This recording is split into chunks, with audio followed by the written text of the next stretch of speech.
May adlaw katawhan sa Dios sa Archdiocese sa Osamis sa ngalan sa tong talahoron nga Arsobispo, Archbishop Martin Sarmiento Humuad, uban sa mga kaugpungan sa mga kaparian sa tibok lokal nga simbahan sa Osamis, kini ang inyong amigong higala, Father MJ Samonte.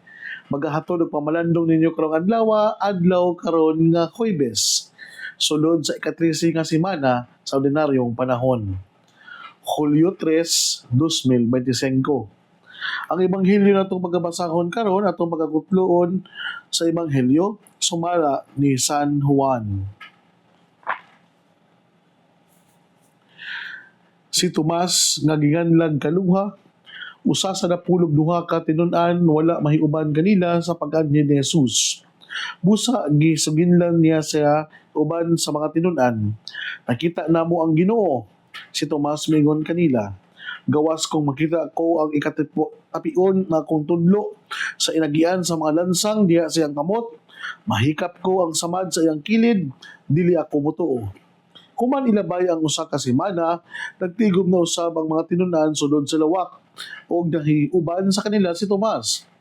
Gitrangkahan ang mga pultahan, apan mitungha si Jesus og mibarog, taliwala nila og mingon, mainyo unta ang kalinaw.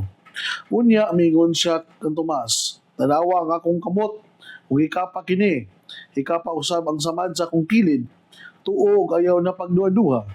Si Tomas mingon kaniya, Ginoo ko, Diyos ko. Unya mingon si Jesus kaniya, pituo ka ba tungod kay nakakita ka kanako? Bulahan kadtong mutuo, bisan wala makakita kanako. Ang ebanghelyo sa Ginoo. Dayon ikaw Kristo. Mga igsoon ko na ni Kristo, karon gisaulog nato ang kapistahan ni Saint Thomas Apostle. Saint Thomas was one of the original apostles. He was dedicated a follower of Christ. Thomas, unwilling to believe the other apostles, had seen the risen Lord. He earned the title the Doubting Thomas. On Christ's second apparition, Thomas saw the wounds in our Lord's hands and side and proclaimed, My Lord and my God. As the apostles dispersed, Thomas eventually reached India. He is the patron saint of architects. Mga igsoon ko na ni Kristo, sa panahon na to karon, natay giingon na to see is to believe. Karami taong prinsipyo sa mga sigurista, karami taong prinsipyo sa mga manigurado gid ba kay sa kadaghanan gid po sa mga scammer pod. Karami taong mo order ka og kanang kuan, kanang online shopping sa Shopee or Lazada or sa panang mga online shop diya. So, kung nang tao nimo diya sa picture, nindot yung kay good. Makaingon yung ka, gininutan niyo maka-amaze yun ba, maka-attract yun niya, maka-order yun ka, then in a very affordable price. Pero sad to say, sa dihang nadawat na nimo ang product, kanang gitawag na itong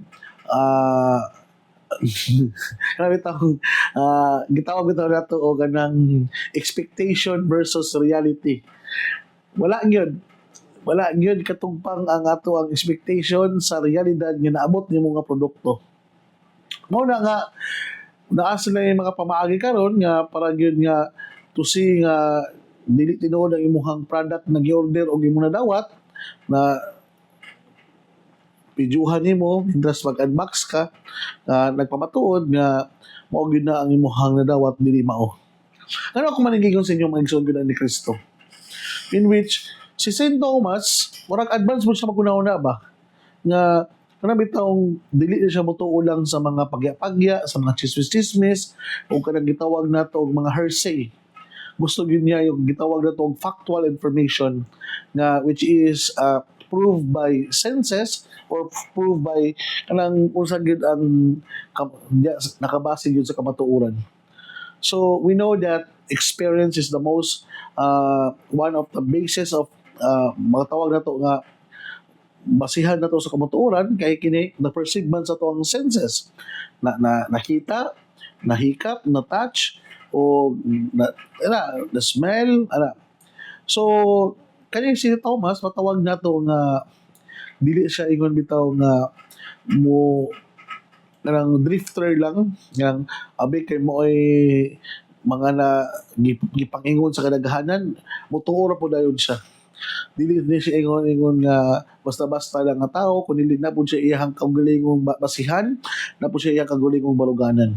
Pero despite of that, hindi consider niya po siya as the doubting Thomas, madudahon nga Tomas. Kay tungod kay dili man siya motuo bisan ba sa kadaghan sa mga nagpamatuod nga si Jesus nagpakita kanila, nagpabilin niya po siyang madudahon sa first apparition of Jesus, that Jesus was risen from the dead. Para sa akong mga igsoon, no, nga na both side na nindot sa kinaiya ni Tomas o kung masubrahan po usahay di po maayo. Ngano man kayo kung nindot? Kay kanamit naong kung naay mo storya nato nga mga matawag nato nga mga higala nato nga mao ni nahitabo nang dili po tani igon right there and then bitaw dayon nga maingon ta nga absolute ba nga mao na gyud to at tinuod na gyud to yang gisulti. Mao na nga nindot po ni kang Tomas nga tanang iyang mga nadunggan, tanang mga information na iyang mga nadawat, iagid yun niya, verify and i-authenticate yun niya. So, nindot na siya nga kinaiya mga igsoon. Because nowadays, di porket kanin tawhana mo unang nag-istorya nimo, di porket kanin tawhana mo unang ning sumbong nimo, mao na nay tinuod. Nindot siya nga kinaiya. Ano man? Kay karon magod paunahan na og sumbong, paunahan na og istorya para dayon nga katong unang nagistorya, mo na toy mo sink in sa tao unang naistoryahan, mo na to nga mabayad sa dayon ng noong taong gistoryahan nimo. Pero ang kinaiya ni Thomas, iyang gi-verify, gusto niyang ma-authenticate through experience, to see is to believe. Para nako nindot pud siya, no? Kay ngano man, kay siya mismo ang nakasinati, siya mismo ang nag-verify o nag-authenticate siyang kaugalingon that the risen Lord tinuod yun nga nabuhi, tinuod yun nga nag-uban kanila o nagpakita pinaagi sa mga samad nga iyang nakita nga pwede niyang hikapon nga ang kanang bitaw nga tawag nato mga wounds na sa kamot, sa kilira ni Jesus, tinuod yun nakita o pwede niyang mahikap. Ikaduha po, matawag na ko nga dili maayo, kaya nga naman, na mura bitaw mao gini i-balance yun po nato, no? Kay kung ang tao manggod po nga sige na lang pagduda, sige na lang yung madudahon sa iyang isig kaingon, dili na kabulumutuo, mura po makairita, makalagot po ng mga inana. Kasi kung saan na gini mo, og prove ba nga, mao na gini siya mo tinuod gini tabo, then di ka mo tuo, mao na nga, kuhan po, kanang musahay, it takes time na, kuhan, imbis nga, ang solusyon ng karon kailangan, pero kay nagulat pa makag-prove, nag-investigate pa man ka, so daghan makag-proseso, mao na nga, na-delayed ang maong pag-approve nimo o pagbuhat o aksyon sa maong sitwasyon. So siguro para na ako mga igsuon, no, it always depends on the credibility and competent authority nga mao nagsulti. Mao na nga kung naabit tayo mo sumbong, kung naabit tayo mo istorya about something new, about news, I always question the background and credibility of someone who is telling me mo nag-feed og information nako. Kaya nga naman, dagto man na dayon nga lisod kayo nga ihatag nimo imong full trust and confidence sa usa ka tawo nga naghatag nimo information, then naghimo na ka og kanang mga solusyon sa mga problema, then dili ni tinuod. Mura kag lupig pa nimo giuwat ana, gi-scam ana. Mao na nga before we make an action, a decision sa mga nadunggan nito nga balita, dapat ato sa i-authenticate, i-verify sa madali nga panahon o kung natay deep trust and confidence sa nagstorya, mao to nga mosalig to sa iyang mga statement na kini tinuod yun. Pero ikaduhang punto mga igsoon, let us talk about faith. Dahil magunin yung pagtuugod. Ang pagtuo, kailangan ka musalig daan, kailangan ka nga mutuo daan bago ka nga mo ingon nga muhatag sa imuhang kumpiyansa. Nga mao nga ang pagtuo man gud dili ni siya ingon nga murag kana bitawng dali na lang nato patubuon sa tuang kuan, sa tuang kinabuhi. Grasya gyapon ni. Kano man kay ang pagtuo bitaw sa Ginoo bitaw no, ma-develop man ni diha sa atong kasinatian gud. Ma-develop man gud ni sa atong pag-ampo. Ma-develop man gud ni sa tuang relasyon diha sa Dios. Sa tupad ay kung ang pagtuo kailangan nato na itanom, kailangan nato i-nourish, kailangan nato nga ampingan. Kay kung ang pagtuo man gud igo lang nimo gipasagdaan dan wala kay gibuhat sa pagpalambo niini na dali na kayo matayog, dali na kayo ma-shake nimo pagtuo o hinungdan nga usahay mawala nga pagsalig sa Ginoo. Kana bitong nakinomdom mo nga kagahapon nga katong Lunes ba to nga ang ebanghelyo about sa kinabitang makusog na hangin dayon nasabuan na ang ilahang sakayan pero si Jesus nagpabiling kalmado, nagpabiling natulog. Dayon nalisang na kayo mga apostolos ni Jesus. Para nako konektado din sila. Kaya nga naman na nakalimot sila ba nga si Jesus daghan na kay mga milagro nga nabuhat, daghan na kayo napamatud-an, nakalimot sila nga si Jesus akay nilang tuuhan nga walay dili maayo mahitabo nila anong takna. Pero may patigbabaw gyapon ng kahadlok, may gikaon gyapon sila sa kalisang, mao na wa sila laing choice kundi pukaon na lang si Jesus para ma-secure nila ang maong sitwasyon. Kita po sa tong kinabuhi nga kanabitong ang sa kadaghan na sa mga maayong gibuhat sa Ginoo sa tuwa. Pero kung nagya po yung mga pagsulay o problema gyapon, wala bitaw nato nakita ang God's intervention, ang lihok sa Ginoo sa atong kinabuhi. Importante gyud no nga ana bitaw naa gyud ang gitawag nato og kanang lectio divina. Kana bitaw pagpamalandong kung asa ang intervention or lihok sa Dios kay kung kana magud nga atong gi-practice atong kinabuhi. We see the movement of God's grace kung ang lihok sa Ginoo kani makapanalong gyud sa tuwang pagtuo. Kay ngano man kay nasayod kita na bisan pa sa unsa kalisod ang ato ang nahiagom sa kinabuhi, bisan pag unsa kalisod ang ato ang mga kasinatian sa kinabuhi o kanang dili lalim, then klaro kay nato pud ang lihok sa Dios. Maghinay-hinay ang kana bitong kalawo matong pagsalig kanang maghinay kalawo mga to ang total dependence in God.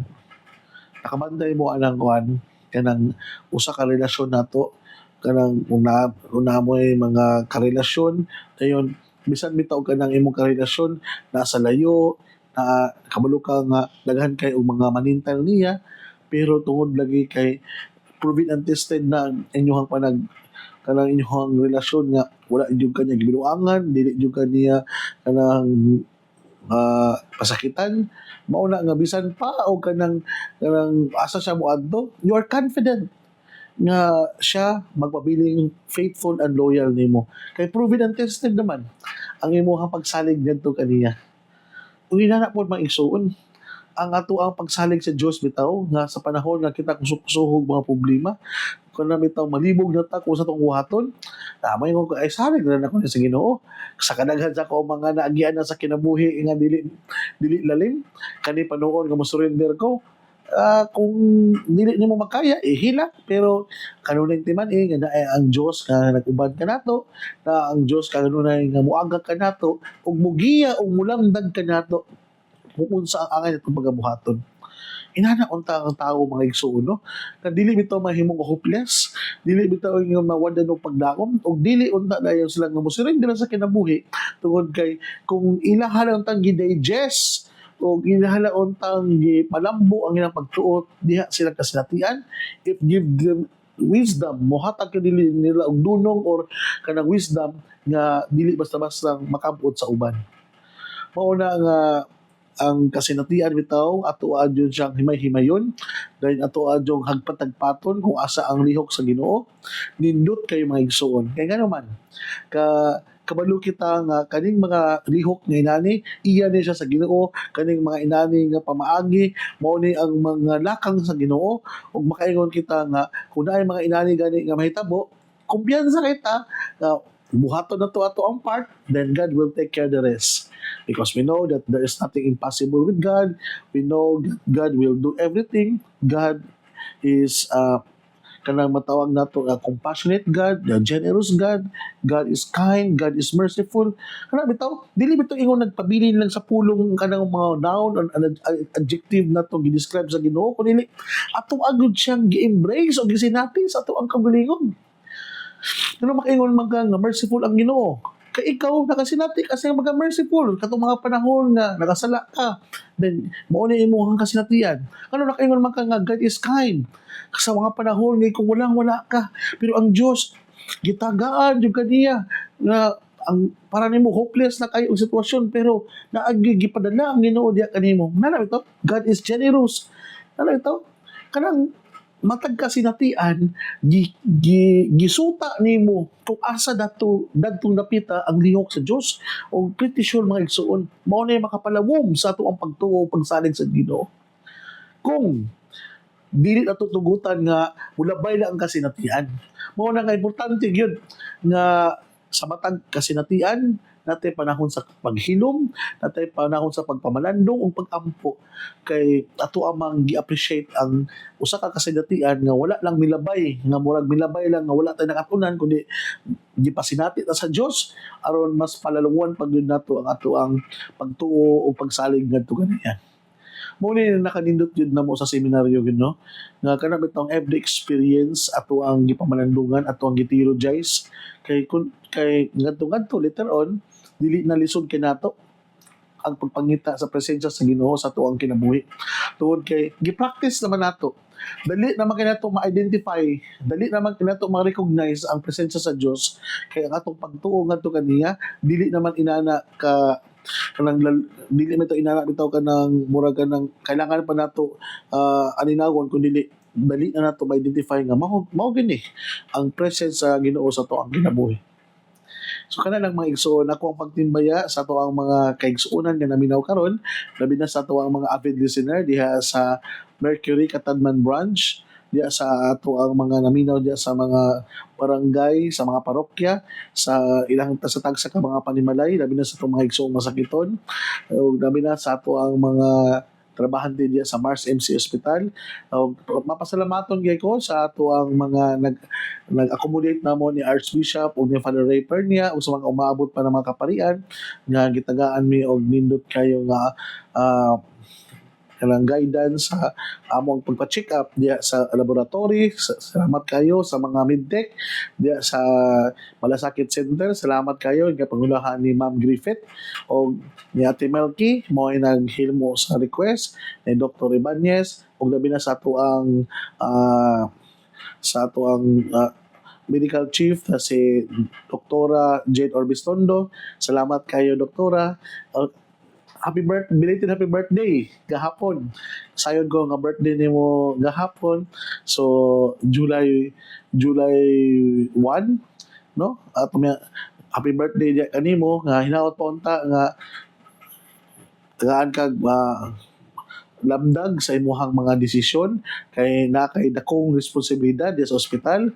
So good health nga makanunayon ka nga sa compose ang imuhang mga magabuhaton na yun. Hinaot pa unta nga dili ka bitaw tagaan og mga dagkong pagsulay mo problema aron ikaw makanunayon nga madasigon nga muhalad gyud punong panahon sa pagsimba. Congratulations kayo, Doktora. Bisan pa siyang kabisi, musimba gyapon jud ka sa to ang chapel, Sacred Heart Chapel. Ug sa tanan natong mga higala diha sa Mars MC, atong mga security guard nga kanunay nagpahiluna sa atua sa pagparking, sa ato ang mga maintenance, sa ato ang mga tigdala og mga diha sa tigdala og mga pagkaon sa atong mga pasyente. Hinaot pa unta nga sa inyong pag-deliver sa mga pagkaon, inyong i-make it sure nga kini limpyo o lami para po nga madali ra maulian atong mga pasyente o lamian yung pagluto para yun nga ganado sila mukaon. ug sa atong mga nurses and doctors na kanunay nga naghalad sa ilahang kanang ginabuhi sa pagpangalagad na bisan pa man sa kakapoy, you handle with care ang ato ang mga pasyente. So mga igsoon ko na ni Kristo, akong pagpasalamat usab sa itong mga higala diha sa sa San Mateo Rizal, diha sa ato ang mga higala diya sa Cainta o labi na diya sa New York na si Tita Barrera nga kanunay naminaw kanunay yung mulantaw, si Ate Laila nga Ate Lai magpakaayo ka, si Ma'am Sara Flores o sa ato ang mga higala diya sa sa Baduan Kahandig family na kanunay po nga naminaw o naghatag sila ang mga feedbacks and comments sa atong pamalandong. Mga igsoon, hinaot pa unta nga sa atong pagpadayon ni ato ang pagpamalandong din sa pulpito sa kahanginan sama usab ni Tomas nga dili kita madudahon sa mga panahon nga kita makasinati o mga pagsulay o mga balod sa kinabuhi. Kay kita nasayod man na wala pa lang gani ni nga nasinati nato ang mga pagsulay, ang Dios aduna nay mga solusyon sa maong mga problema. So, magsuon din ako kutob, ayaw ka mong kalimot na ang pulong sa Dios angay gayon nga pamation, pamalandungan o paningkamutan nga mapuy-an. Bulahan ang tao nga naningkamot magpuyo sa pulong ni Jesus. Sama siya sa usa ka kahoy nga gitunom daplin sa sapa, kansag ang dahon dili gayon malaya. Og timpo sa tingbunga, buhatag siyang maayong mga bunga. Hinaot-punta na kining tanan natong nadungog og gipamalandungan. Makatabang ka nato sa pagkinabuhi nga balaan na maoy magdala ka nato sa tong gitinguha og padulngan ang gingharian sa langit nagipangandoy sa matang binunyagan. Igsuon ug manausab uban sa pangama sa tong mahal na Birhen na si Santa Maria nga atong gitawag dinhi sa misamisnon og Birhen sa kuta, ang Dios magapadalangin unta kanimo sa ngalan sa Ama, sa Anak ug sa Espiritu Santo. Amen. Magandlaw o God bless.